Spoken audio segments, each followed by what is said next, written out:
introduce Slang for the third time, Third. continuing this wonderful series of quantum gravity, or rather, a quantization approach to gravity. Yes. Thank you, Bubs. I've already started the recording. So let's just begin. So last few times we went through the hoops of understanding how to turn Einstein-Hilbert theory into a Hamiltonian action and then do the whole Legendre transform stuff in order to make quantization in the very old school way. And found that general relativity has zero Hamiltonian, which means more precisely it's entirely given by constraints. So you can understand all of the states of the theory as just arising from imposing a bunch of constraints, which are known as spatial differential constraints and Hamiltonian constraints. And because that makes seem a bit weird, we found that it was good to have an analogy to, say, the relativistic particle, where the same thing happens, but we understand the system pretty well and can see that just by using one of the existing variables of the theory, one of the fields, um, but instead of as a field, we use it as a clock. We can actually have physical time evolution even still, even though the Hamiltonian vanishes. So it amounts to basically choosing a different Hamiltonian other than the one coming from the Legendre transform. That sort of stuff will be the focus of today. In particular, we will be looking at resolutions of what's usually called the problem of time in QG, and we will be talking about observables and how to and what are some hallmarks of them. And it's not in the notes yet, but I plan to write that at the end because I just didn't really consider it so much at the time. How to write like a very, very big general class of observables if you have a bunch of fields to specify some data. Um, it's still sort of technical, but I think it exemplifies a lot of general issues people will have to face when they do QG. I think mostly regardless of approach. And I want to give more focus on that later on in the second half of the talk. Just about what are some hallmarks of why the approach here doesn't really get along further than what I'm showing you, although these things are starting to change lately. And in addition, what are things that make it difficult for QG to actually be applied to stuff? Um, so first, I think I will go to the observables chapter. And hopefully today we will not take insanely long, but it's still a very detailed, like still a topic with like a lot of nuances. But hopefully at the end of today, it will be very clear what all of these subtleties mean, especially with resolving the problem of time. So let me choose a nice color, make it medium transparent.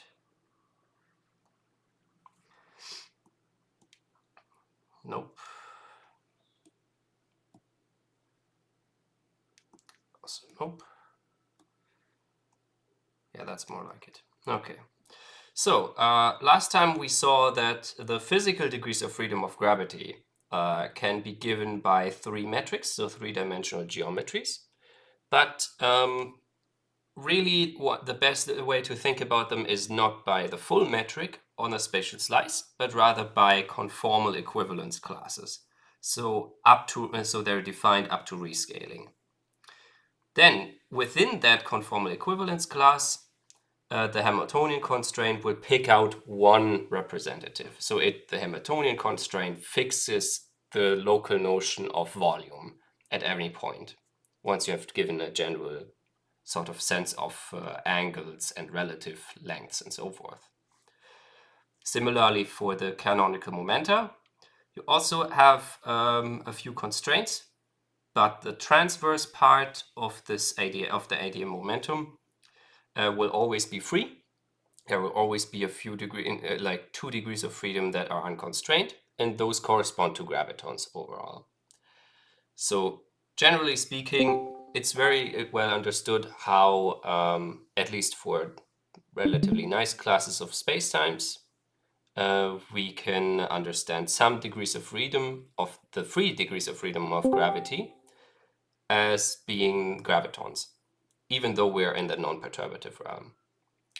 So this is so now that we've identified the physical degrees of freedom, of course, we could just go ahead and say any physical observable that we can talk about is just any function of those physical degrees of freedom.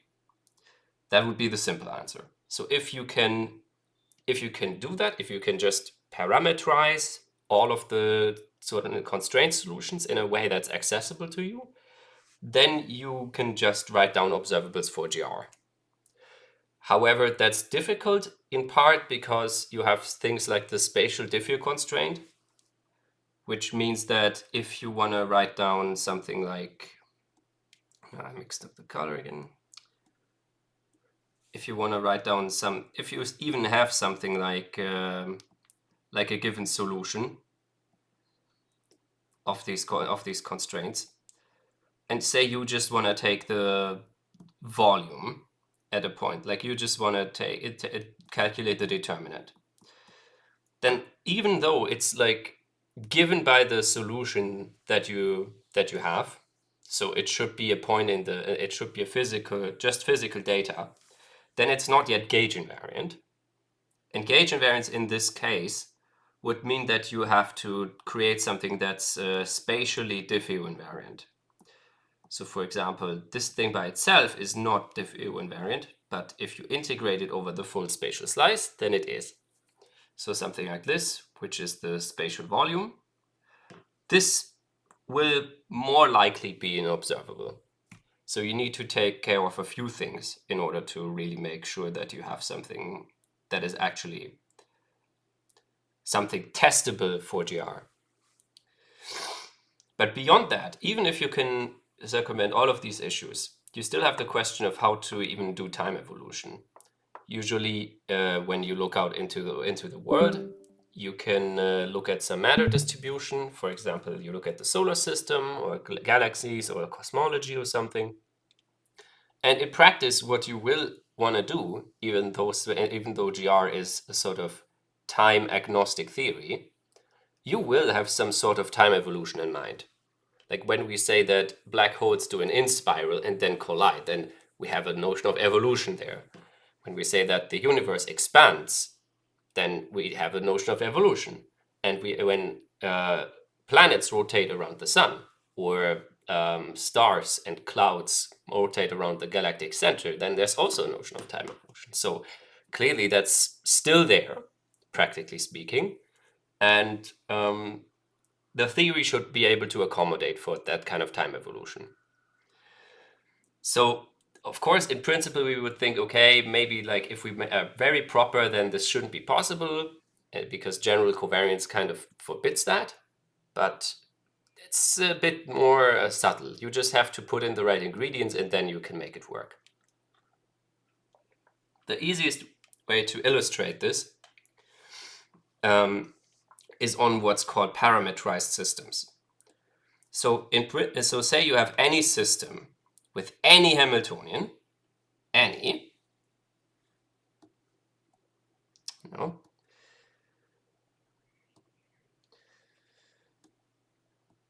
keep mixing this up, no.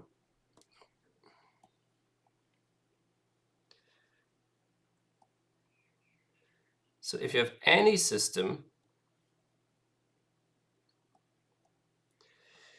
then you can make the system generally covariant and have vanishing Hamiltonian just by adding another canonical pair and writing down a new Hamiltonian of this form. Then if you want, the dynamics of the system is just given by this new constraint being vanishing, so it being as constraint. In that situation, one will take Q naught to be a time variable, so a physical clock time variable, and you can have a time evolution of Q naught eigenstates.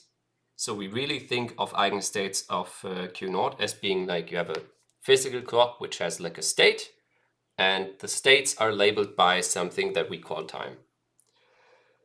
And then this time evolution operator you can write as an exponential in the conjugate variable p naught.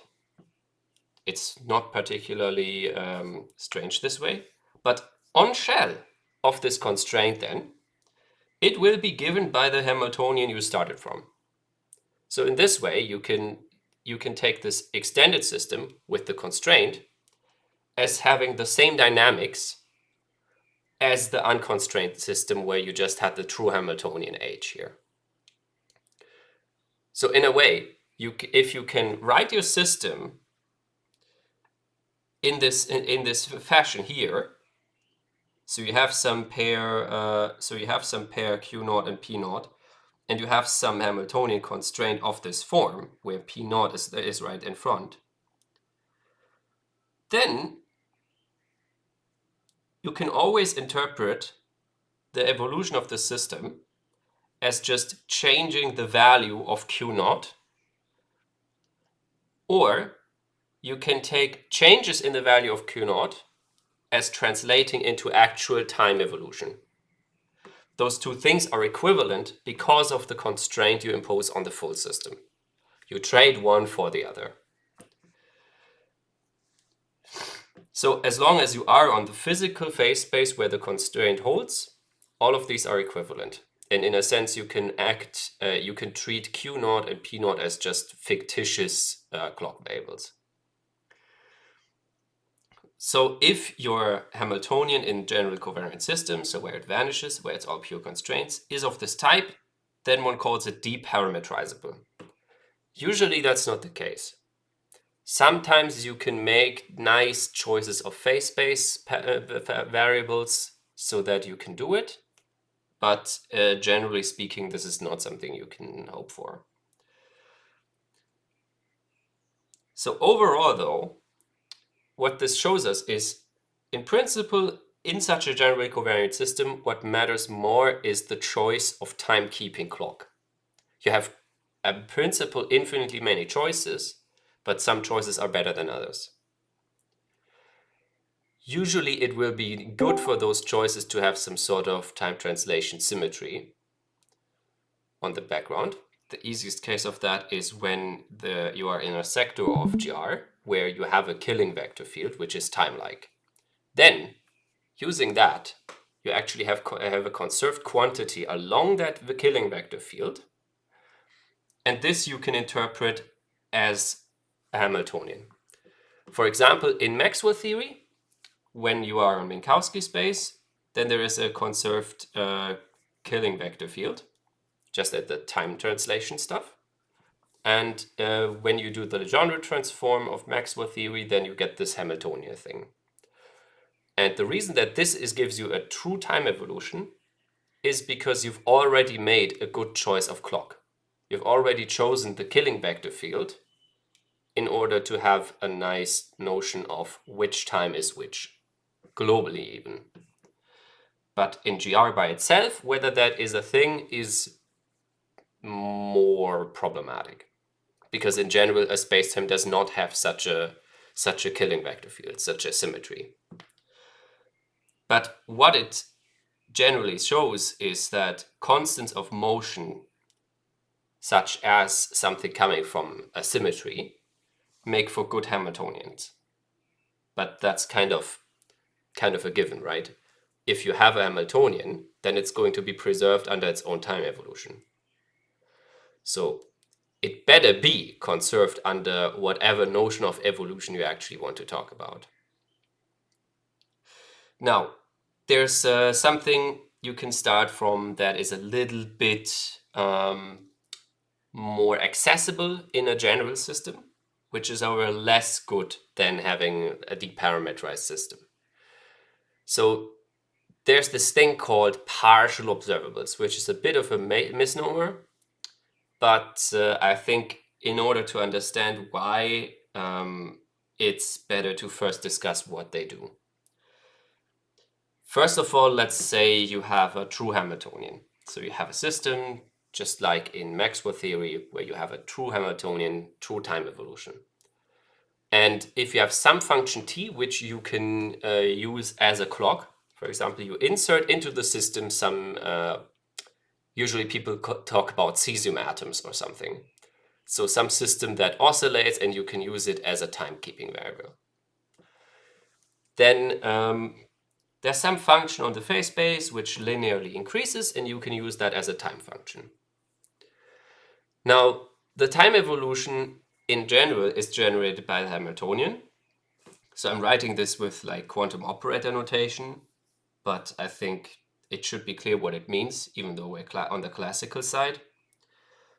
So the point is you will have this function, but the function will also have its own time evolution, which you just take the operator t and then you wrap it in the time evolution operators of the Hamiltonian. And this gives you the function, the clock time at Hamiltonian time t. Now, you can also just shift the value of t itself. This is similar to a translation operator. So this changes the value of clock time from tau naught to tau, for example. That should be, no, that should be a tau naught. So there's just some operator which takes you state at clock time tau naught to a state at clock tau and time tau. Then that again, in the example above, would just be that you use this usual translation operator here in its exponentiated form. So this is what I would call a clock time shift. Next, if you can now invert the relation from the time clock time at Hamiltonian time to clock time itself, then you find some function which tells you what Hamiltonian time it is at a given clock time. So you have a cesium atom, you have the sort of background time that is given to you by God, and you ask for a conversion ritual. And this conversion ritual will be given by some function on phase space, which of course depends on whatever clock you actually have, and which doesn't necessarily work for all times. So this will be the Hamiltonian time at clock time tau. Now, there might be some other function in the phase space which you want to study, some other observable, say the volume of space, or some energy, some distance, literally anything. We just call it f. And we can time evolve this to get the value of f at Hamiltonian time t. That's the usual stuff. But we can also, relative to this new clock that we have, find the value of f at clock time t, at clock time tau, sorry, by just inserting in the expression here the conversion, the converted time. So we take the clock time tau, we convert it into Hamiltonian time, and then insert that into the time evolved observable f of t. And this will give us f at the clock time tau.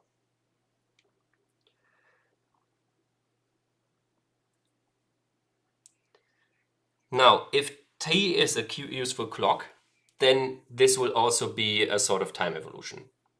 There must be some sort of enough relation between the true time evolution and the clock time evolution, sort of that the clock value evolves linearly enough with respect to the other time evolution in order for this to make sense. Now, the question you can ask is whether the time evolution with respect to the clock is actually unitary. That is not a given. In principle, you will have very different dynamics between the two, but hopefully the choice of clock you made actually reflects some sort of physically relevant dynamics of the system.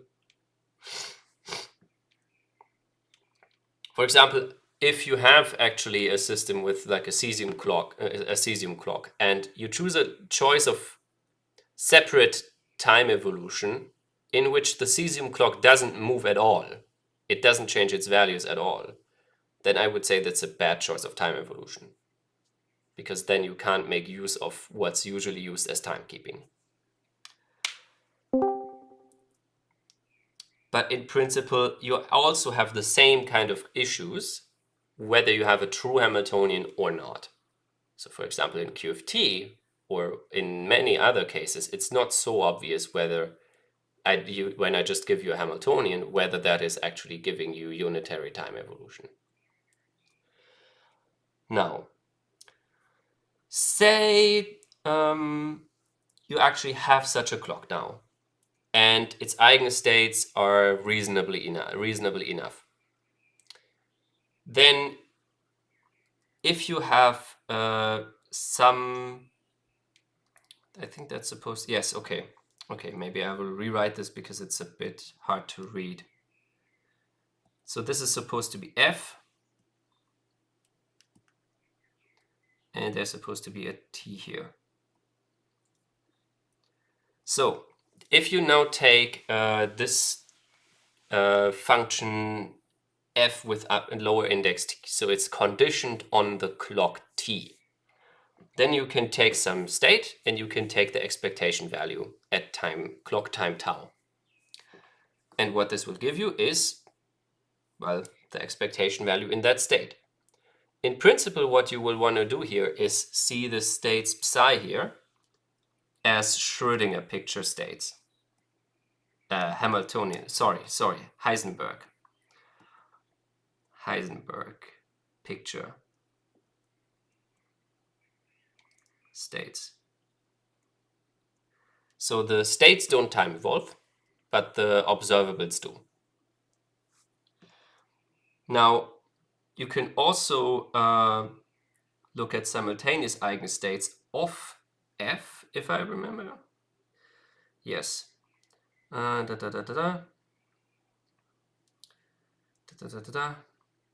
Yes, so if you have some states of the system in which both the time, the clock time, and some other quantities are diagonal, then in such a state, you can look at time evolution the same way as you would in another usual quantum system. So you have some state at initial time and some state at final time, and taking the square modulus will give you a transition probability, the same way it does in quantum mechanics usually. But in this case, what you will interpret it as is you have a probability to go from state phi I to state phi f, but the state is but you can either interpret this as further state data, or you can interpret it as some kind of background time. Furthermore, you can also interpret this as sort of additional conditions in the probability, in the sense of conditional probabilities. So again, overall, T, the clock, is just a labeling device. In just the same way that usually you treat time as just a parameter. The question of what the transition from one clock to another is, for example, the true clock that we would have in usual quantum mechanics, that depends on how well you can separate eigenstates of the clock and eigenstates of the rest of the system. Now, say you don't have a Hamiltonian now, just like in GR. You just have the clock function. How do you do it there? You can basically do a direct copy of the above stuff. You can use the T constant slices in the phase space as the time slices. But in principle, whatever you call an initial time is again arbitrary. So this initial time is arbitrary, which means it's more difficult to actually say what time evolution, what the time evolved functions are. So you can, for example, once again say, I take this translation operator and I apply it to whatever observable I want to start from. This will give me a time evolution, but the starting point is arbitrary. And this arbitrariness needs to be removed if you actually want to calculate something.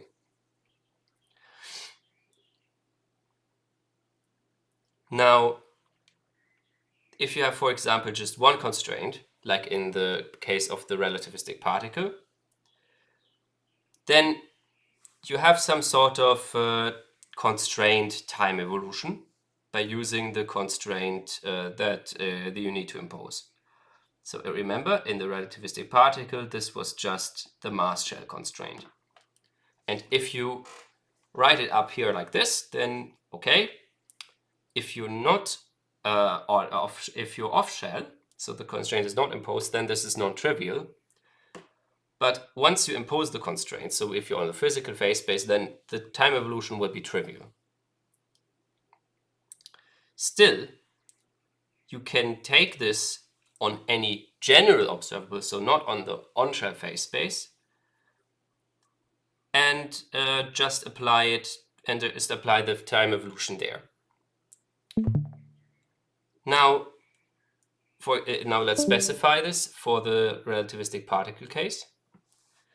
There you can take the position and momentum observables, and you can take the x0 component as your choice of clock variable. This is just some function which works also on the constraint surface. But the time evolution of this will be given by what we usually associate with the Hamilton equations. It will be given by the energy. It will be given by the momentum. So now you can take this equation, you can take this Hamilton equation and solve it to get an expression for the time evolved clock variable. And this will just be linear time evolution. But what this variable t here is should now be a bit sketchy to you, because we literally just took as time evolution the constraint and multiplied it with some number t. It's not really a meaningful clock. So in principle, this is a time evolution. It's just completely meaningless.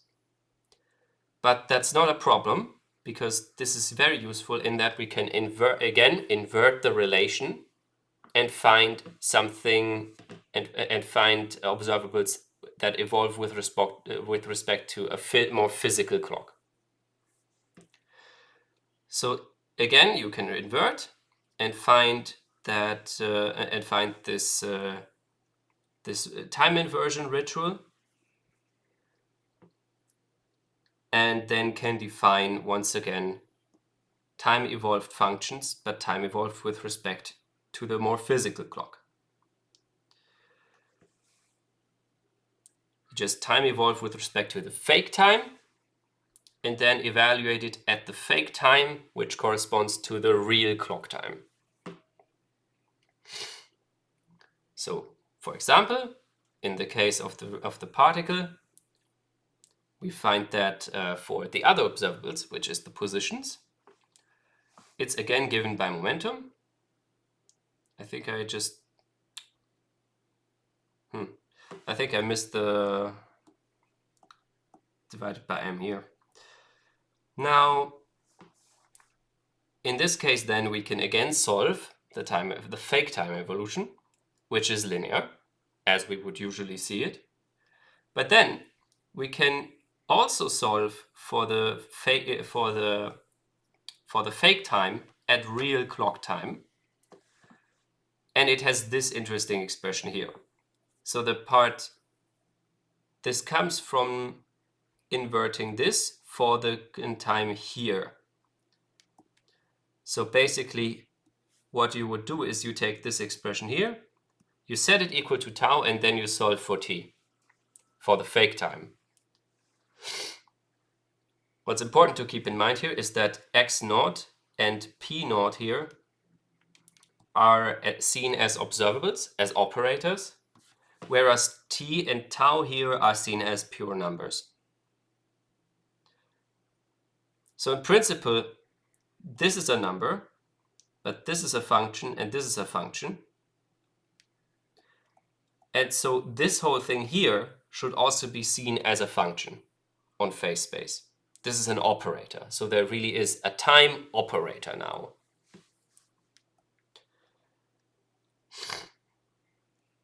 And then we can insert this into the expression here. So we now time evolve and get this expression here, but we also insert the fake time at clock time tau, which is an operator. And we arrive at this expression here for the different observables of the system.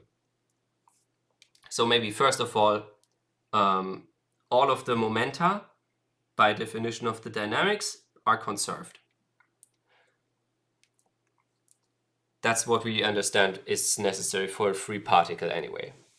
Second, the x naught component was what we chose as a clock. So at clock time tau, it better have value tau in the first place. So more properly, you could write this as tau times the identity operator.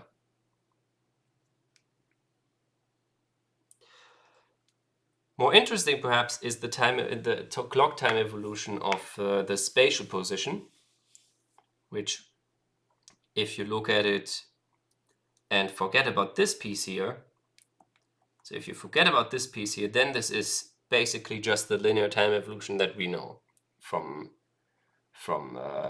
the free motion of particles. There's the momentum here, the relativistic one, and it's divided by the relativistic energy.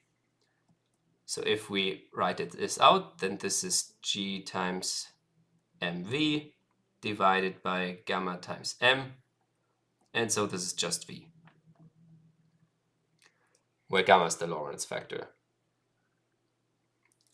And this extra offset piece here is just a thing that you need to have in mind. Now, these are what one would call complete observables. Importantly, it's very, very important to note that the time-evolved clock observable is not the same as the clock observable itself. This one has had some operator inserted into it for the time that we evaluate it in, whereas this one is literally just the observable itself. So this is a complete observable. What then are partial observables? Partial observables are the time-evolved observables with respect to the fake time. So we introduced the fake time in order to have something to convert the clock time and the fake time into each other. In principle, we could have chosen anything for that, but the constraints of the system, in this case, were useful as a choice because they relate the dynamics of the system to the constituents of the system. So the partial observables in more general terms are just when you choose some fake time evolution in order to then convert it into full true physical time evolution. So whether these are really observables in the sense of that you can measure them is a totally different matter. And in principle, you can argue that any of these things is an observable if you just find a good way to read it off of an experimental device. Now, that was for one constraint. We're also gonna need what you do when you have several constraints. If they commute, so if they all Poisson commute, just like that, then you have just the same thing. There's really no issue. You just need to provide several clock variables in order to replace several fake time variables. But if not, then you also have some ordering issues in the sense of you have, for example, two constraints. You will need two clocks for that. But whether you first time evolve with respect to the first clock and then the second, or the other way around, is not necessarily the same. So how you actually give a full notion of time evolution depends on how you choose to order everything. That's already a thing at the classical level, mind you. That's not necessarily a quantum thing. Now, it's still possible to proceed here. It's still possible to do a relatively technical procedure, which I will walk you through quickly, just so you have an idea that what it entails. And in the end, you end up with a notion of time evolution, even if you have like an infinite number of constraints. So if you have some first class constraints, that's the only thing that's necessary here. So the constraints weakly Poisson commute.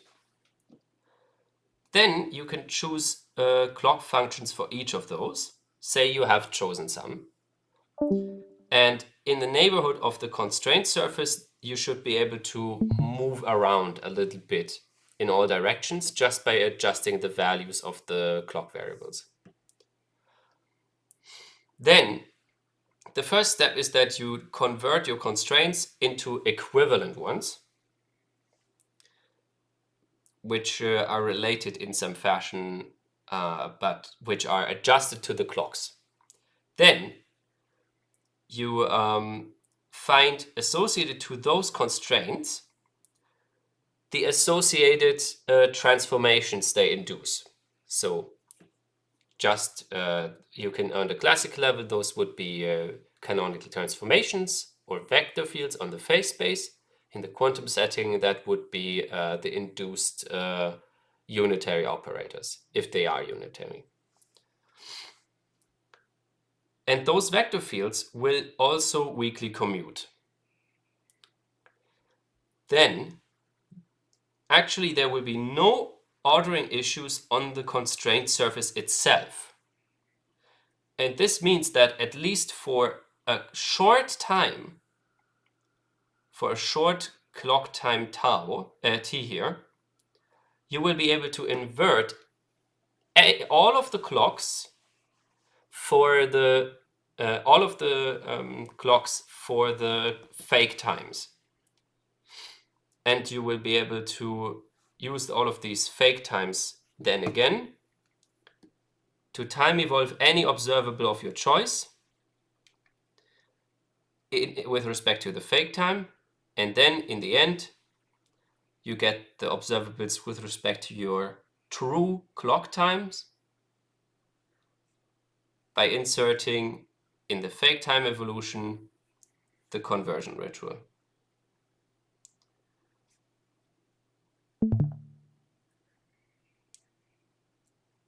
So in principle, you can always do this. So what this amounts to for GR is that a priori you need to have one clock variable per constraint. So in GR we have 4 constraints per point. So really what you need is 4 clocks per point. What this means in more mundane terms is you need to have a notion of an inertial frame for each point in the space. So you need 3 constraints because you need to be able to tell spatial directions apart, sort of as local spatial coordinate system. And you need a clock for the time-like stuff.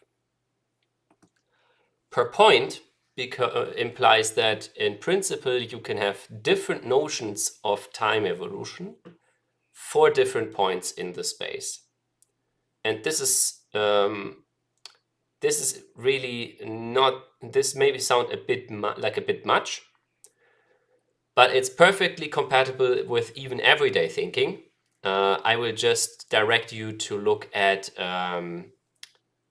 the time that you are currently listening to this talk at, and I will ask you to compare it with my current time at 5 p.m. in the afternoon. We will likely differ on the time that we are saying this talk is happening at. Why is that? Because we have different notions of local time, which are known as time zones. That's a very innocuous example of a notion of local time, but it goes to show that in principle we are well acquainted with what a local notion of time is, and a global notion of time really just comes as a special case out of that. In GR, for example, you could then imagine this notion of local time coming from several different clocks that you disperse around the universe. And each of those clocks will be unable to communicate with the others and synchronize themselves, at least at a speed that's at least, of course, it's limited by the speed of light. And so at each point in space, you have a different notion of timekeeping. And that's perfectly okay. In fact, that's more realistic than having one global notion of time, which you can always tell from everywhere. So GR perfectly accommodates for that. It's in fact completely necessary if you want to have full time evolution. But mathematically, of course, it's a nightmare. It means you have to solve and to find infinitely many clocks and solve for all of this stuff in infinitely many equations, which of course, practically speaking, you cannot do. Still though, you can in principle do it. And if you do it, then it's a very nice procedure in that when you have some initial set of functions of observables, and you turn them into these time evolved ones, then their Poisson brackets are basically preserved. So you can actually use this crucial property in order to then also have a hope at quantizing the whole thing. So if you have some set of initial variables, which are canonically commuting, so some relativistic particle commutation relations, then their Poisson bracket, when you have time evolved them with whatever clock you have, will still be the same and will still be canonically commuting. So in the example above, the time evolved position and momentum operators will still have the same commutation relations as when you don't use the physical time evolution. And that means you can still quantize them in the usual way you do in non-relativistic quantum mechanics. So usually one can only proceed with all of this if you have a clock that is canonically separated from the rest. So if you have some set of variables that you want to study, and you have some separate set which is just for timekeeping. So in principle, you'd still need to know what the physical degrees of freedom are of the system in order to make such a separation and be able to tell what the different pieces in the system are and which you can use as clocks and which you can't.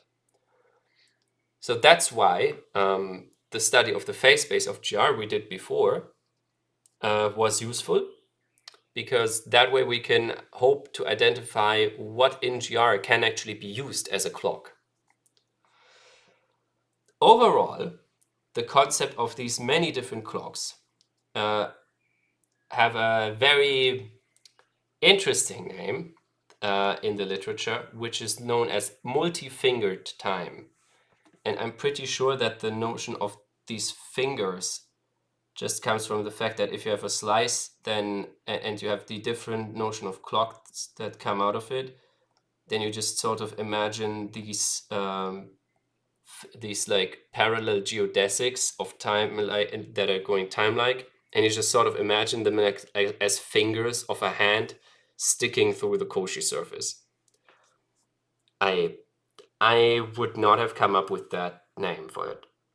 I really would not have. I would have just called it local time.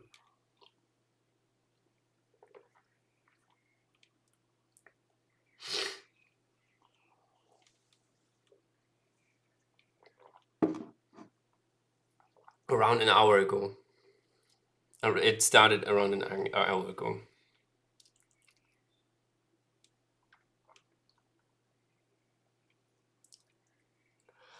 Now, let's get into issues of unitarity. That's usually a thing that people get very upset about when they hear about this concept. So usually when you have just one true Hamiltonian and one global real time, then you want this time evolution. Yeah, an hour ago by which clock? Yes, very astute observation. Now, you would usually want the time evolution to be unitary. For example, in the setting of quantum mechanics or in quantum field theory, that is something that people always require. Otherwise, they say the theory is not complete or there's something missing. So here it's much harder because most of the clock choices do not really like adjust themselves well to asking that question. Optimally, what you want is you take the original physical Hilbert space and you somehow condition it on the choice of clocks that you made. So you produce a Hilbert space of physical states with some time data appended to it. And then on that space, you have a representation of the time-evolved observables, which instead of using lowercase q and p here, there are uppercase ones. But they fulfill the same commutation relations as the original ones. And you want a representation of the time evolution with respect to the clock variables. And you want that to be unitary. So that would be the optimal case. For the case of the relativistic particle, that's possible. But it's also a very simple system. Question. All the local time periods follow GR because time is relative to the place, right? Yeah, you could say so. Yeah, definitely so. Okay. Also, are not changes in time technically invariant in time zones? Yes, because we have at least approximately notions of time which are easily comparable, and which are just different offsets relative to each other. But for example, if you take into account the ever so slight change in altitude that we have, for example, I'm at like, I think 800 meters above sea level, and you all might be like at slightly different levels, then in principle, the clock time that we have will be the same, will be like progressing at the same rate everywhere. But the true local time that we have, so like the way that our body processes and everything are happening, are actually ever so slightly different, because we're at different like gravitational redshifts from each other. It's the whole thing of like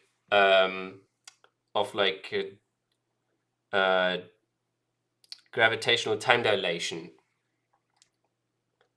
and therefore clocks can run at different rates, and those physically relevant rates of change are precisely what one would want to use as physical clocks.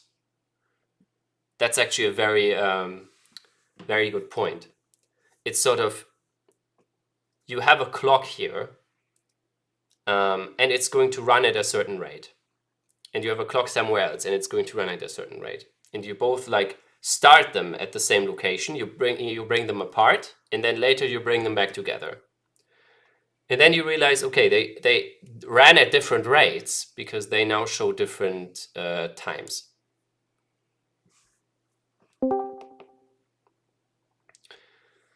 How's the grav redshift at lower from having a lower orbital velocity? Which of us is dying sooner?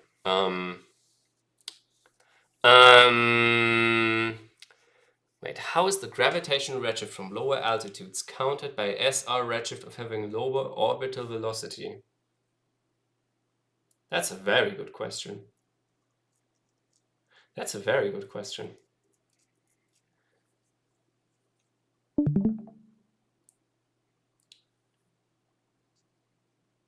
Huh. I'm not sure, because if we're saying that we're like freely falling, at least like in the orbital direction, then there is no SR time dilation as far as I remember. Like, then the only thing you need to consider is the gravitational time dilation. Because I think that's only at least like the two-way time dilation, orbital velocity is constant acceleration. But if you're freely falling, then you're not being accelerated.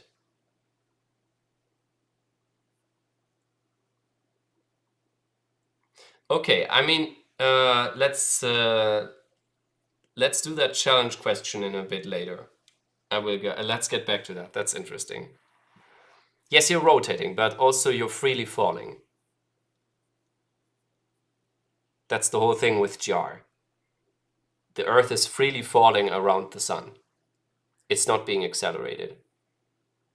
There's no force acting on it.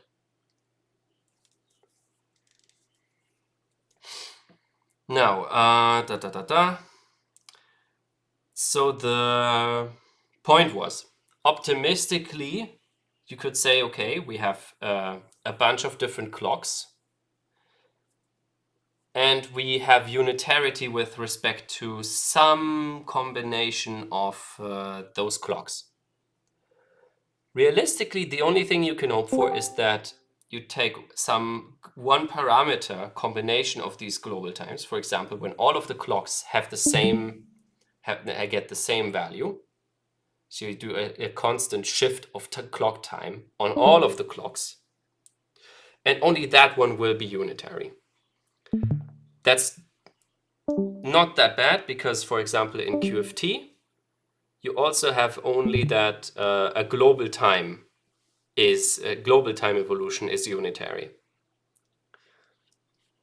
So asking for more than that would probably already be imposing too many constraints on the system.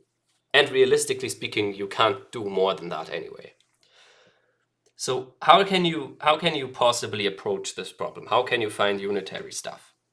How can you find unitary time evolution?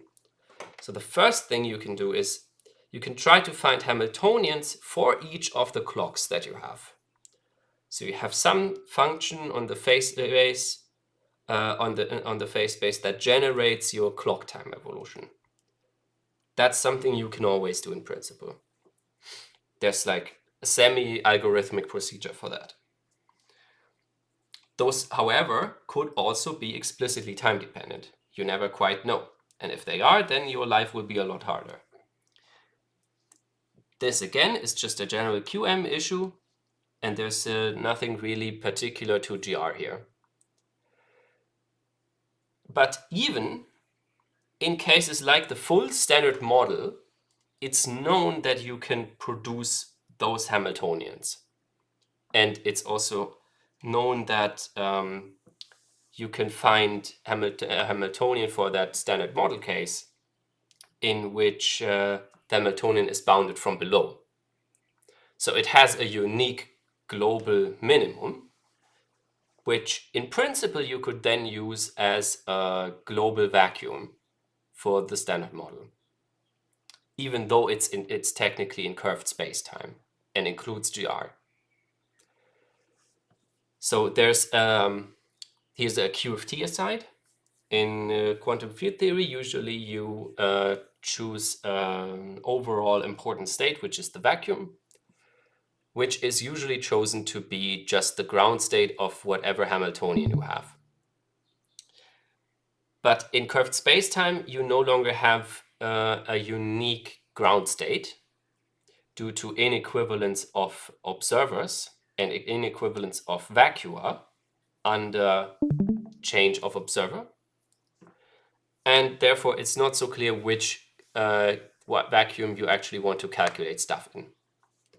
However, this is perhaps not so much of an issue as in if you then include gravity into the mix, then you actually can possibly find a unique vacuum characterized by having Hamiltonians for physical time evolution, which then single out a specific vacuum. Now, that was about how to construct observables. Let's talk about more general features of them. So, of course, if you have some kind of notion of unphysical time, then you should not expect that observables have any interest in being localized in that unphysical time. So, in general, you will have observables as integrals over the unphysical times, the fake times. And if you want a locality in time, so you want to evaluate something on a fixed time slice, so again, which time, in this case we mean clock time, then you will need to have some physical region marked with respect to these clocks that you chose.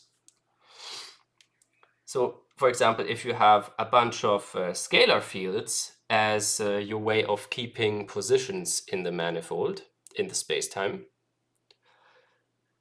then you can start with a small region, W, which you take to be a ball times an interval in time.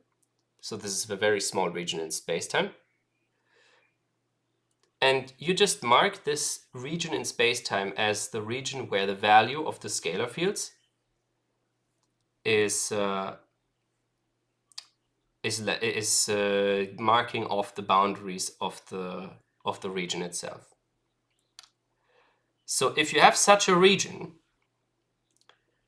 then you can hope that with respect to these scalar fields, with respect to these clocks more generally, you will have a notion of locality.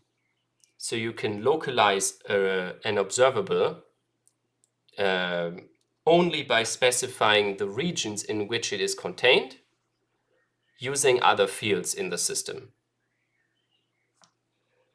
So it's not enough, contrary to what people usually say, to just take some space-time integral,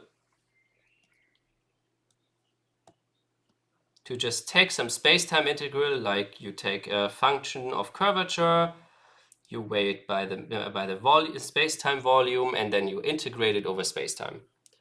That's diffew invariant, right? That should be an observable. It turns out, no.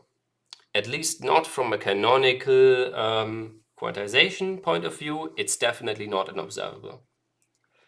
Why?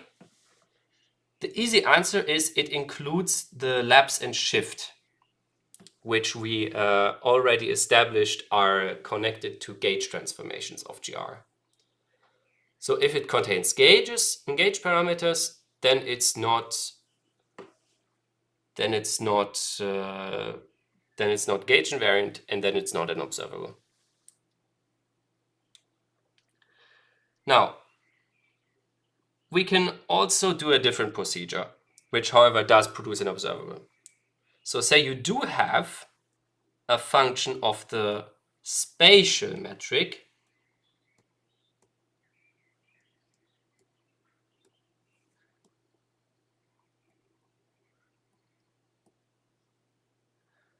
So you take, for example, the curvature of the spatial matrix, and you take some function of that, and then you weigh that with the spatial volume factor,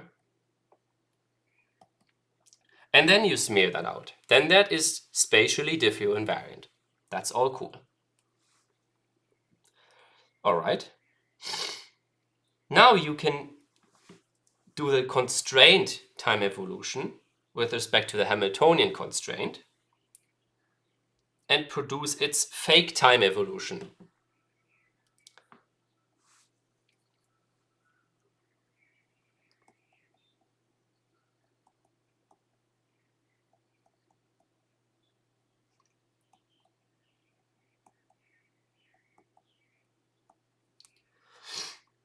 Then, once you have this fake time evolution, you can choose some clock variables and produce the true time evolution of the observable you started from.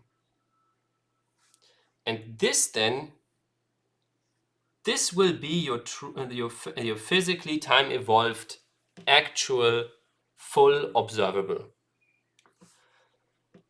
So this is an algorithm that definitely always works. And in principle then, given any function of the basic data that I told you about in the beginning, you can just take that, you can make something, and you can make a full observable of GR from it. So that sounds like, okay, then we're all good, right? We have a lot of observables, right? Yeah, well, if you have clocks. But does GR even have any good clocks? So there's one good clock that's known for the spatially finite case.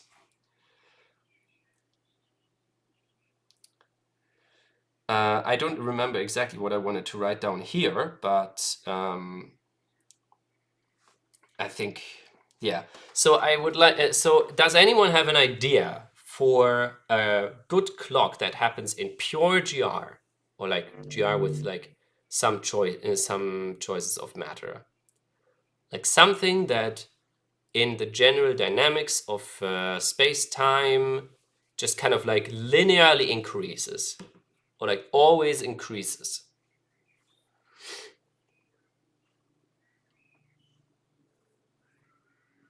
Or at least for a long ass time.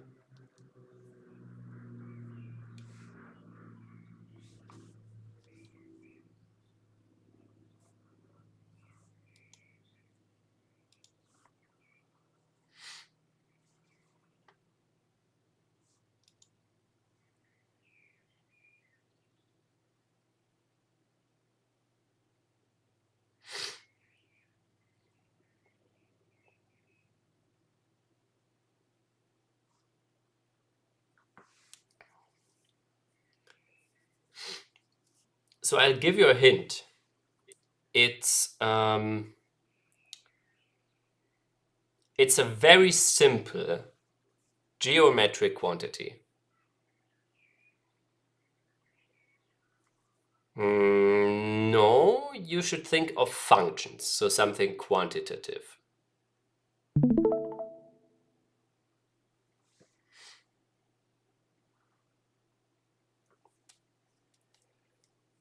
No ideas?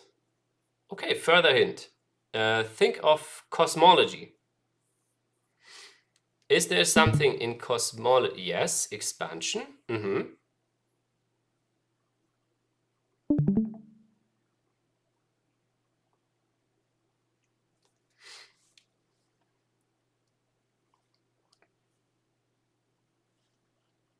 Dark energy goes brr. Yes, yes. Okay. Inflation. Yes. What's the thing that's changing value there?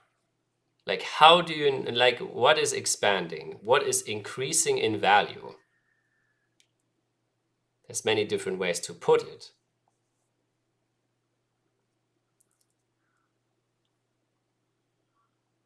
It's the volume. It's the scale factor, it's the volume.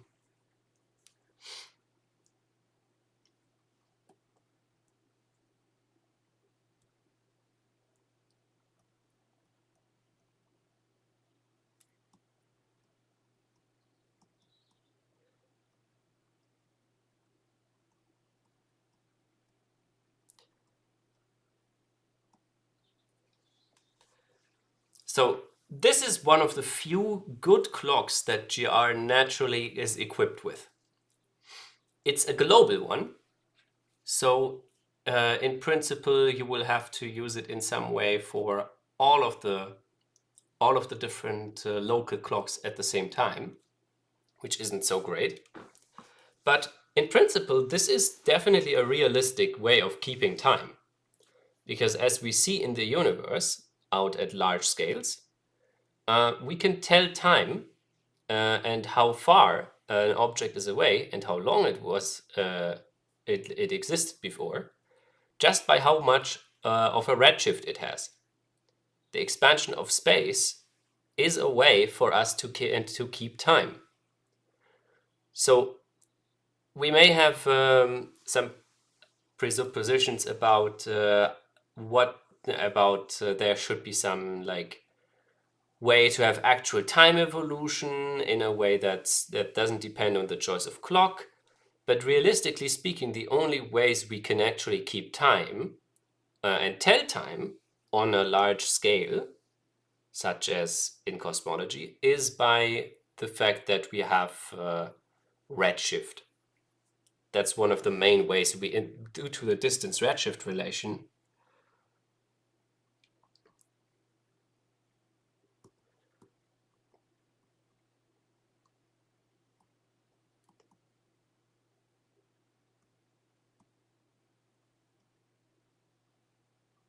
Due to the distance redshift relation, we have that somehow redshift z is related to the scale factor in some way, and that's related to some function of the volume.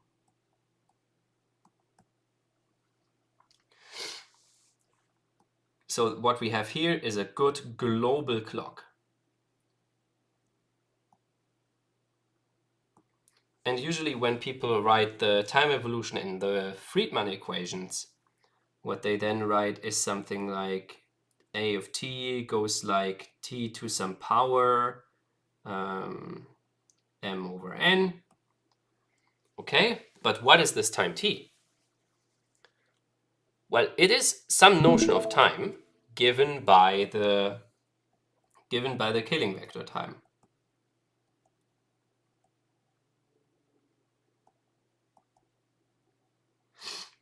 But on the other hand,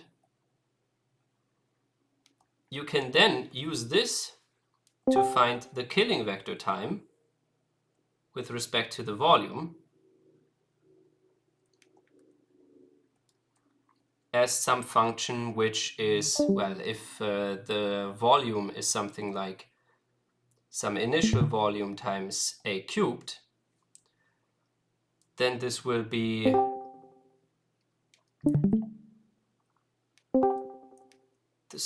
now I need to invert n over m, and inside this is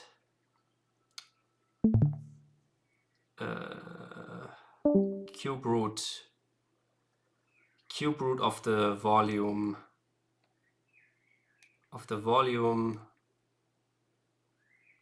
by the initial volume. So overall, there is a relation between, well, the redshift, okay, that's something you can measure in experiment, and that's related to the scale factor, which in principle is not observable by itself. But instead, what in a sense is an observable on the phase space of GR is the geometric quantity given by the full volume of space. And you can invert the cosmic time, which is this killing vector time, to the spatial volume clock. Those are directly related. And that's entirely because there's some sort of increasing relationship between the two that you can invert. Now, this should give overall an idea about what how the problem of time is resolved in GR. You just sort of wait.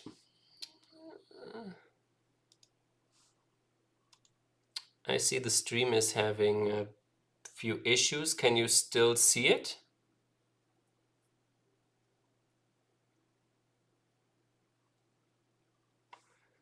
Okay.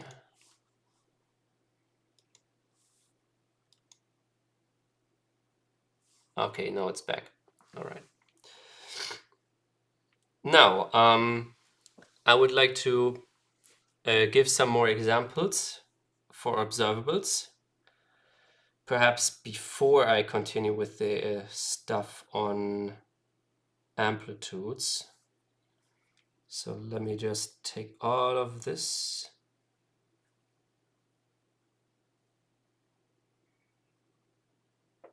Drag it down here.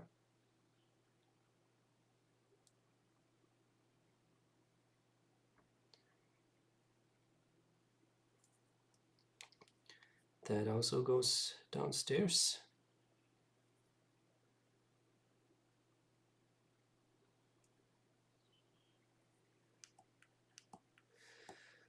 So there's a way you can write general observables in GR that, for example, works in cases where you have a boundary, a spatial boundary, or some asymptotic spatial boundary. Typical construction of observables.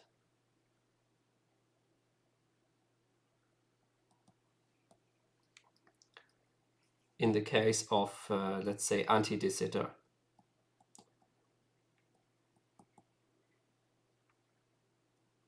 Type spacetimes.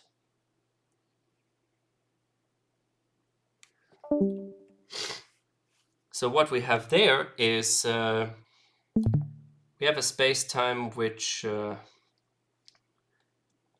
a bit like this, and we choose a given spatial segment of a boundary that we have. So in the case of anti-de Sitter, on the boundary we have a Minkowski space. It's asymptotic.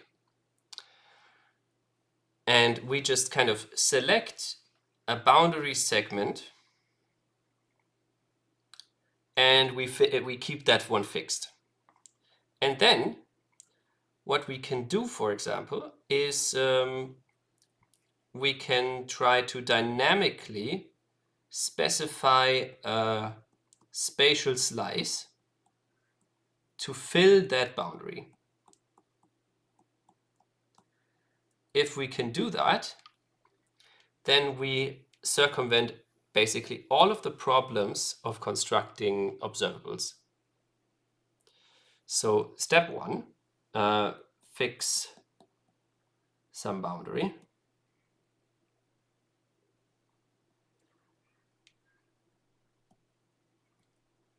on asymptotic boundary.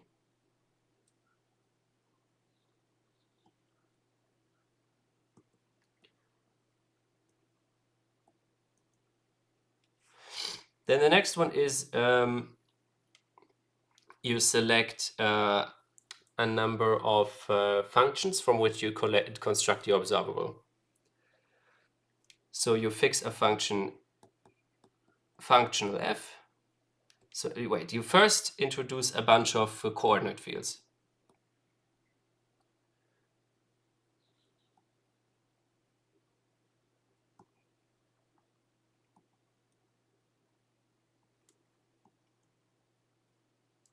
From some model spacetime into your actual spacetime.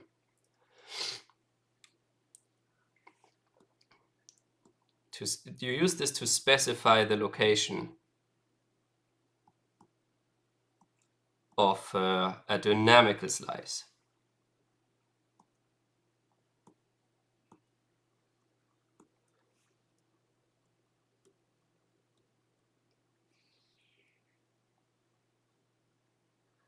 What do I mean by dynamical? Well, you create a functional,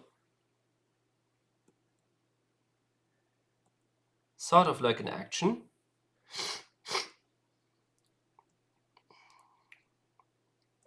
So you take you basically take you take the whole integral over m, and you introduce some functional f, which takes in both the metric, so this is now in space-time stuff, and the coordinate fields x. And you impose the boundary condition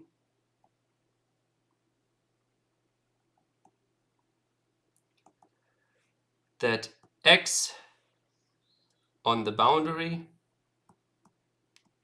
always maps into the boundary.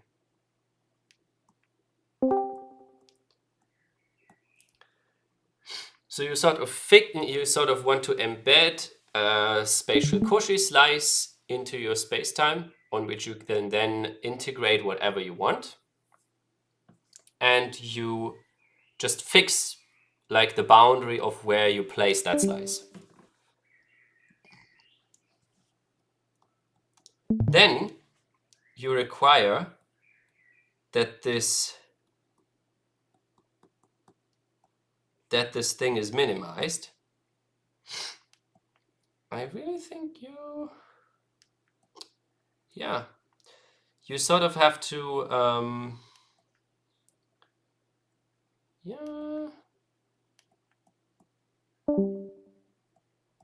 I think you have to integrate it over the image of sigma.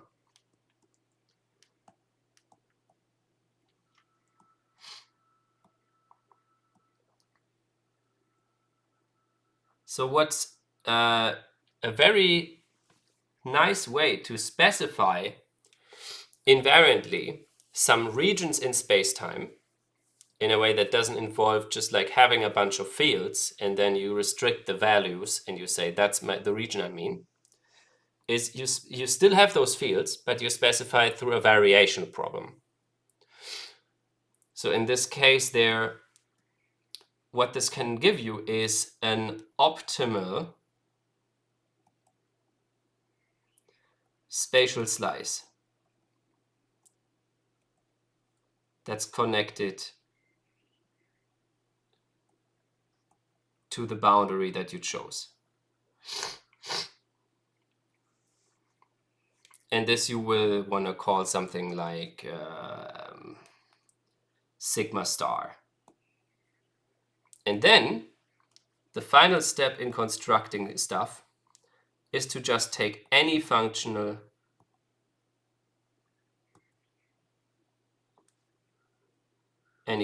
g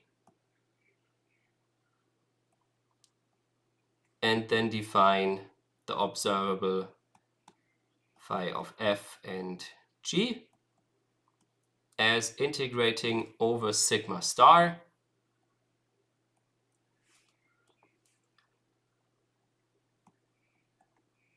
the function that you chose.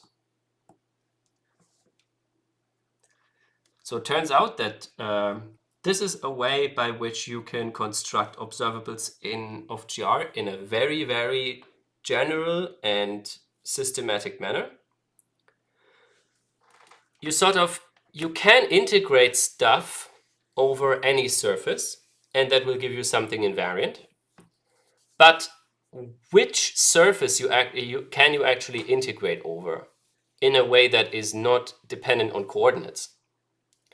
The answer is you can only do this if the surface that you want to integrate stuff over, so in this case some spatial slice, is actually specified in the spacetime by additional fields. A typical thing that can come out of such a procedure as here is that you fix some asymptotic boundary of some slice that you want. And then the variational problem will give you the slice that has the least curvature, the least extrinsic curvature across the whole board. And then the phase space of GR on that slice will typically be relatively simple. And you can write any function of G on that slice as well, and it will be guaranteed to be an observable. You can also do this with spacetime regions. I will just sketch this in a picture.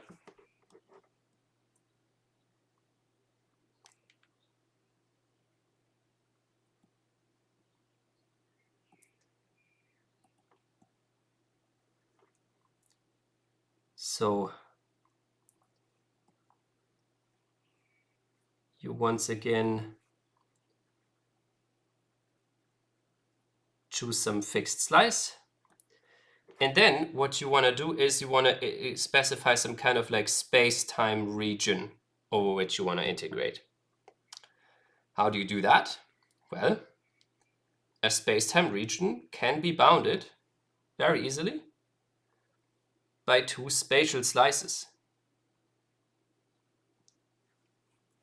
So you specify some sigma plus star and sigma minus star, and then the whole bulk that is enclosed between the two regions, you can then call something like m star.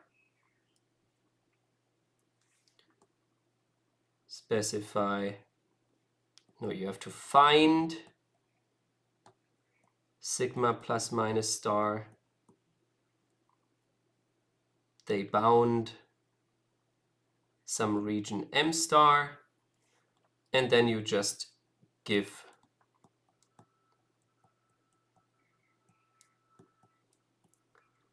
a function d4x g over this m star. So these are ways you can practically find space-time regions to construct observables. That is to say, once you have fields that can specify space-time locations in a very general way, in a very general sense, they don't need to be like four scalar fields or something. They just need to have enough degrees of freedom. Then you can specify a spatial slice just by producing some functional. In principle, it could be that you have these things as auxiliary fields, and there's some matter fields that are actually living in the spacetime, and some combination of the matter fields and the embedding fields will select a slice or some space-time region.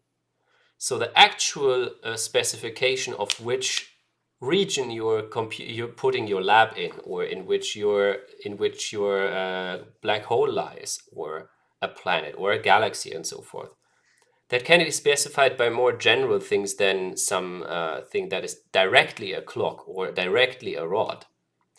You just need to be able to find some way to specify in an invariant way where the slices lie, where the regions are.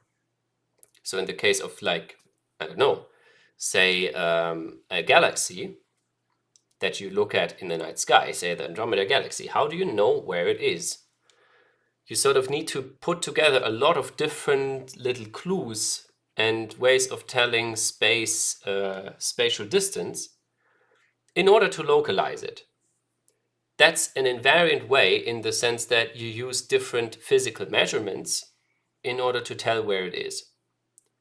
And what the formalism here is telling us is that GR does not give us anything for free that we cannot do through operational means. So you cannot just say, give me the Andromeda Galaxy is right there. It's like right there. It will say, how do you know? How do you know? You have to have some way to know it, is the short and long answer. Now, let me get some final word on amplitudes. In particular, how you should interpret the amplitudes in QG. You can, for example, just say, like, you can put all of the constraints you have, the Hamiltonian constraints and the spatial diffeor constraints, you can put them all into one fat integrated master constraint. You just sort of like take the spatial integral over all of the constraints and you just kind of square them. Boom. That's something you could do. You just impose that, one constraint, and it's done. Then, if you have just one fat constraint, then you can ask, how can I express the physical scalar product of quantum gravity states? Well, it will be somehow something that you can write like this. So you take the original states and then you just multiply, and then you just insert some delta function, some projector to the physical phase space. This delta function you can then rewrite using Q of t levels of rigor, using the Schwinger formula here, where you take epsilon to go to 0. And then by rewriting this using the Schwinger formula, you can rewrite the delta function in this form here. So you have the thing that you want to take a delta of in the exponent. You have some regulating number epsilon, and then you take some integral over what is usually called a Schwinger proper time. This is just a rewriting, and it's all completely symbolic. And once you insert that into the physical scalar product, you can take the integral out, and what you will have is this expression here. So now instead of a delta, you have something there that looks like an evolution operator. This form here you can then perhaps rewrite as a scalar product of something at Schwinger proper time 0 and something at Schwinger proper time s. That's purely formal, okay, but you can in principle do it.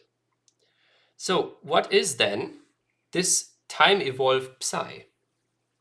And how does it enter into the interpretation of the physical scalar product? Well, this psi here would be sort of a solution to a Schrödinger equation. What kind of Schrödinger equation? Well, one where the Hamiltonian is given by the constraint, the full fat master constraint. If instead you just use the Hamiltonian constraint, then this would be an analog of the Wheeler-DeWitt equation, but where you actually have some time evolution. But as should be clear by now, if I say time evolution, you should be confused enough by now to say, okay, which time evolution do you mean now? In this case, once again, it's unphysical. It's unphysical time evolution. It's fake time. And then, of course, the physical scalar product cannot depend on this sort of time evolution. Instead, the physical scalar product comes from taking all of these scalar products at arbitrary fake time difference, weighing them by something so it actually converges, and then integrating over that. So in a sense, what this scalar product entails is a superposition of all possible fake time evolutions.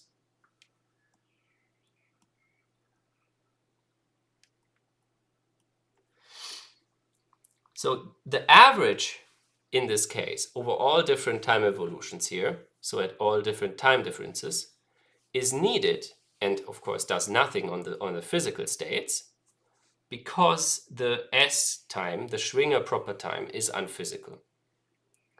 So in a sense, what you can see the scalar product as is just that you have a time evolution with respect to all of the constraints of the theory. You treat them as actual Hamiltonians. That's perfectly fine, you can do that.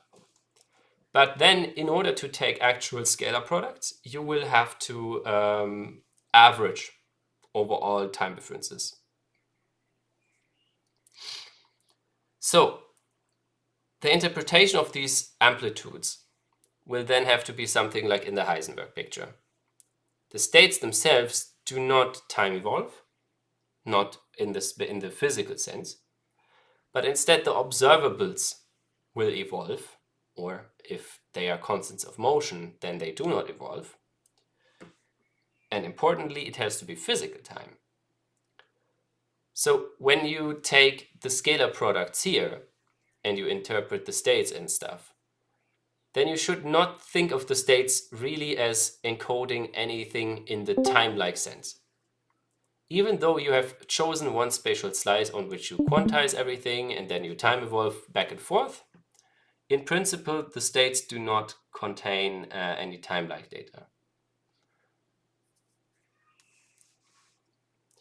So you can instead also now consider physical transition amplitudes with respect to the time evolution that you usually that you then introduce as a physical notion of time. So for example, in cosmology, you will have you will have some states and you can have physical scalar products there. But you can also rewrite them then as a state at an initial volume and a state at a final volume and take a scalar product between those. That would be a sort of notion of transition amplitudes in the time-like sense that people often mean when they say a state, we have a probability of a state going from this to going to this. So the states still have meaning, for example, as eigenstates, as in, for example, the case of the relativistic particle, where you had eigenstates of the four momentum operators. And in principle, those data in those states had nothing to say about, they were not localized at any given time, so they did not specify the state at a given coordinate or fake time. And unless you equipped the states with some sort of clock data, like specified clock times, they were clock eigenstates. If you don't have that, then there's really nothing else you can say from the states themselves about when they happen or when the system is in that state. Okay, I'm seeing now we're like 2 hours in, and that was just the first of these. So I think, let me just see how long this one is. No, I think it would be better to just postpone this piece to another week. So hopefully next time I can already do some discussion a little bit, but let's see about that. So yes, today was observables, the problem of time, fictitious time evolution, interpretation of the scalar product and the states of QG. And next time, I think we will be able to talk about QG more generally, give a bit more general perspective, and then give some more time to other QG approaches, perhaps to phenomenology, and whatever you folks also want to see in this. I've seen a few people give suggestions. Those are very welcome. And I think we can also do a Q&A next time. Would be very fun. Perhaps another session after that too, for more Q&A, if there is interest in that. Before we wrap up, though, are there more questions from you all about what we talked about today or the last few times?